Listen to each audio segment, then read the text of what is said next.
Nosotras somos Dalma Burgo, Abigail Pana, pertenecemos a cuarto A.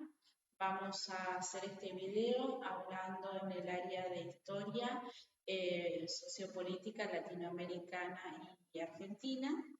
Estamos haciendo este video para la profesora Norma Amarilla. Basado en los autores Gallego, capítulo 5, es el principal énfasis en el capítulo 8, en Lola Luna y en Licia. El capítulo 5 hacemos mención porque para introducir el populismo sí o sí necesitamos explicar el contexto previo, en un contexto previo basado en pensamiento liberal, en un pensamiento que solamente estaba enfocado en los sectores más beneficiados, quienes tenían mayores riquezas. Gallego lo menciona como los latifundistas. Las medidas del liberalismo estuvieron principalmente basadas en la privatización de las empresas, en la entrega de tierras, en la solicitud de préstamos a los principales países centrales y en la explotación laboral. Todo esto termina generándose una crisis cuando en el 1930 se cae la bolsa de Nueva York, ya que los principales inversores que teníamos en nuestro país, que eran quienes compraban nuestra materia prima, ya dejan de hacerlo. Cuando dejan de invertir en nuestro país tiene todos sus recursos acá sin poder venderlos.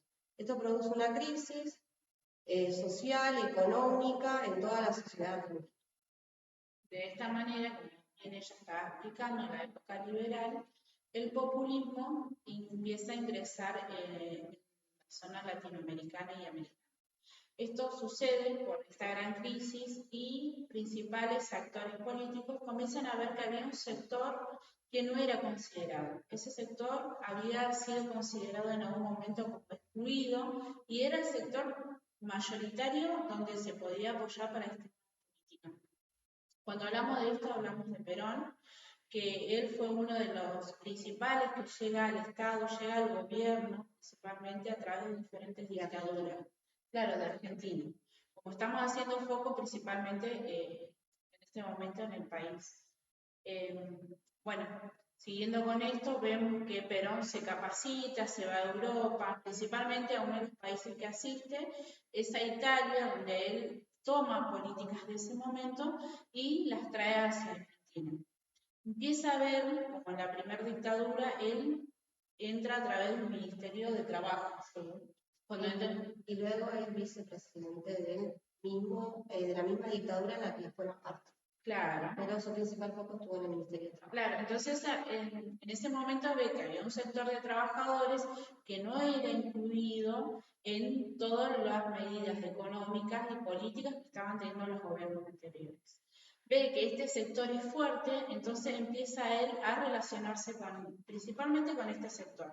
Después, a lo largo del tiempo, empieza también a ver que había otro sector que era fuerte, que era en el caso de la mujer. Siguiendo esto para desarrollar más adelante, ¿no?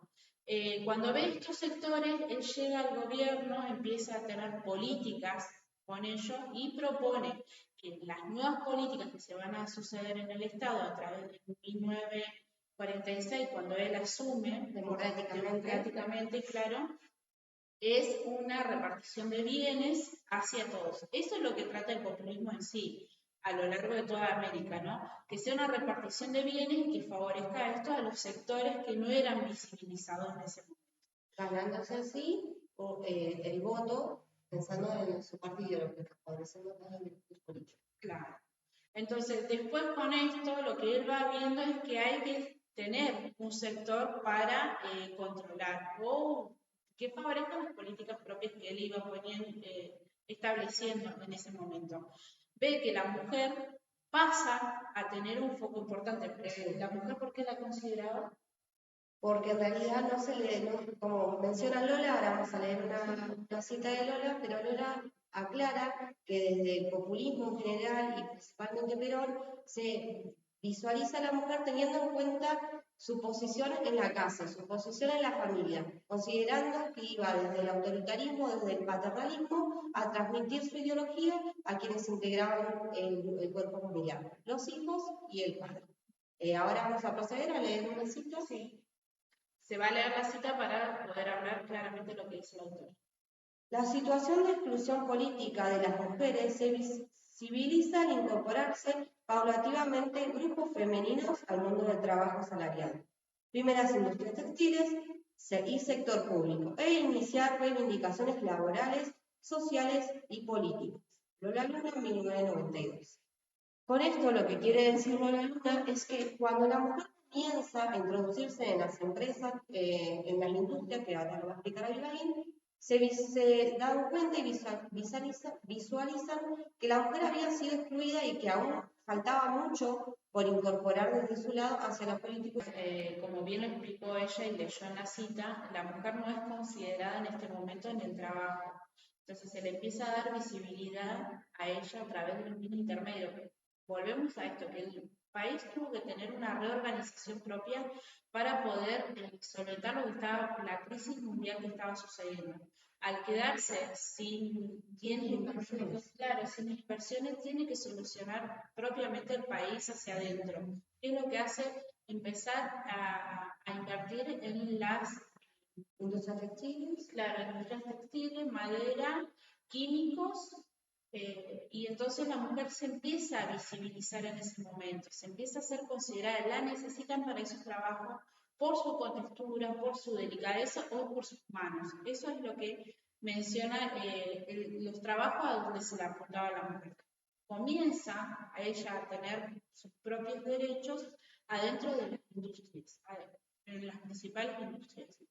Con el correr del tiempo, el Estado empieza también a pensar que el voto que se le estaba otorgando a la mujer era simplemente porque ellas estaban bajo el... Se empieza a visibilizar el movimiento femenino desde las industrias. Esto termina desencadenando en que el gobierno se da cuenta que es mejor tener ese sector de su lado y le da el voto, el sufragio femenino, con la intencionalidad de que ese voto esté asegurado para ellos. Claro, esto sucede en el 1949. Ya estaba Perón como instaurado en el gobierno democrático. Esto sigue avanzando, entonces el Estado necesita tener ese control. Entonces, ¿cómo pasa a tener el control? Y esto lo vamos a citar a otro autor, que es Leticia, donde dice que tiene 4 puntos de control del Estado en ese momento. Uno es el control del cuerpo de la mujer. Sí, porque el Estado consideraba la madre mujer, no era considerada mujer hasta ese entonces. Lo empieza a considerar, a controlar a través de 4 puntos. Primero, el departamento de eugenesia, que donde se trata de mejorar la raza, durante esta época se empieza a tomar mucho la parte científica, donde dice que hay que tener ciertos controles sobre la mujer. Se hace a través de la asistencia técnica, a través de los servicios sociales y de la propagación y educación hacia este sector. La asistencia técnica lo que hace es que la mujer pueda saber si ese hombre había contraído alguna enfermedad venérea.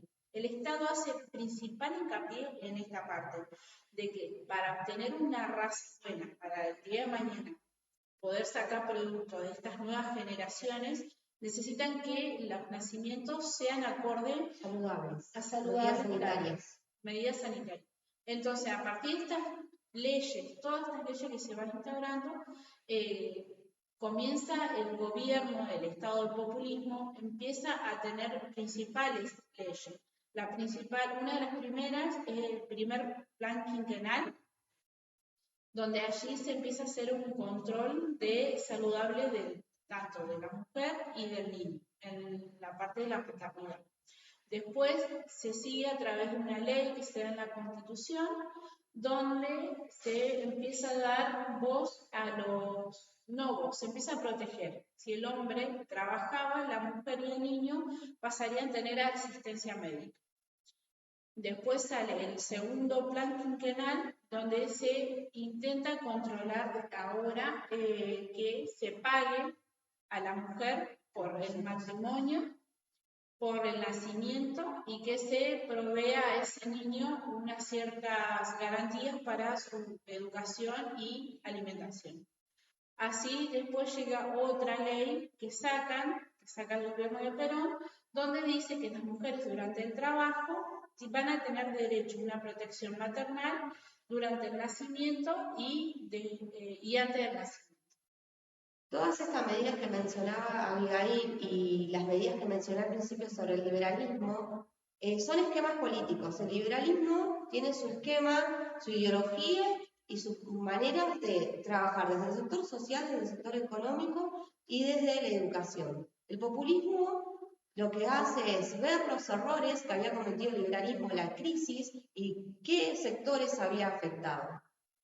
Más lo aprendido en Francia, Perón lo introduce en nuestro país.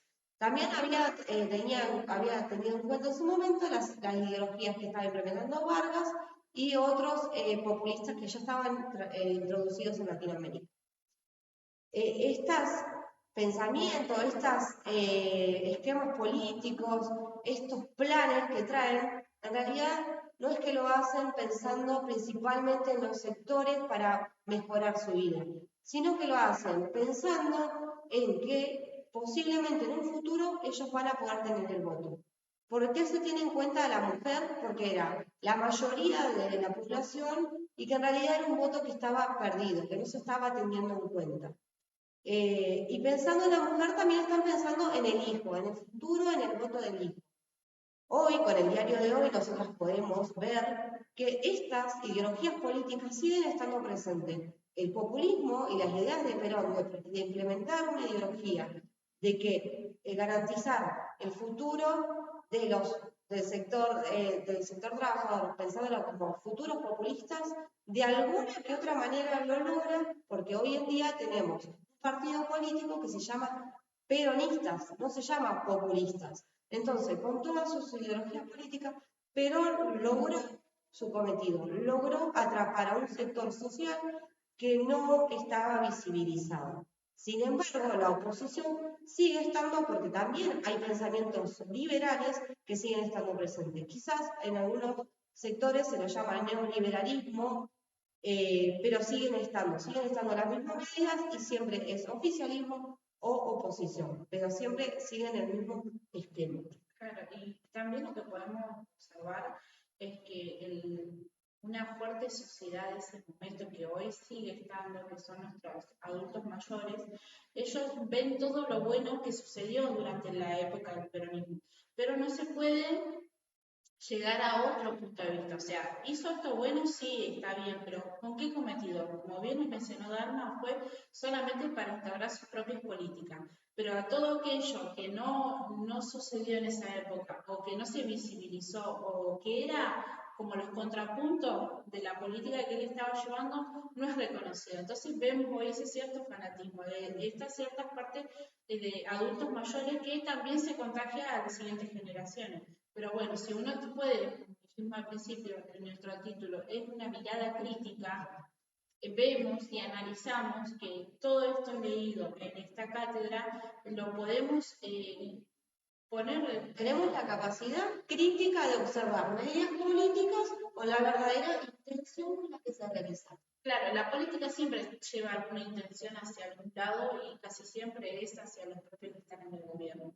Entonces vemos siempre es utilizado todos los sectores. Siempre ellos buscan beneficiarse ellos, seguir ellos estando en el poder. Y para poder estar en el poder tienen que tener el voto. Y es por eso que realizan diferentes medidas, como en el populismo, para ganar el sector, en este caso trabajador, que hace un principal foco en los sindicatos, que hoy en día los sindicatos siguen estando presentes. En su momento hubo una fuerte ideología en la educación, que hoy en día está un poco más... no está tan fuerte como en el sector más diluida, se tiene por ahí un poco más de objetividad, pero en su momento en el gobierno de Perón se implementó fuertemente, incluso había libros que iban destinados con la foto de Eva y demás, pero siempre pensando en que ellos necesitaban mantenerse en el poder. Bueno, de esta manera hicimos un desarrollo breve pero conciso de la época del populismo. Muchas gracias.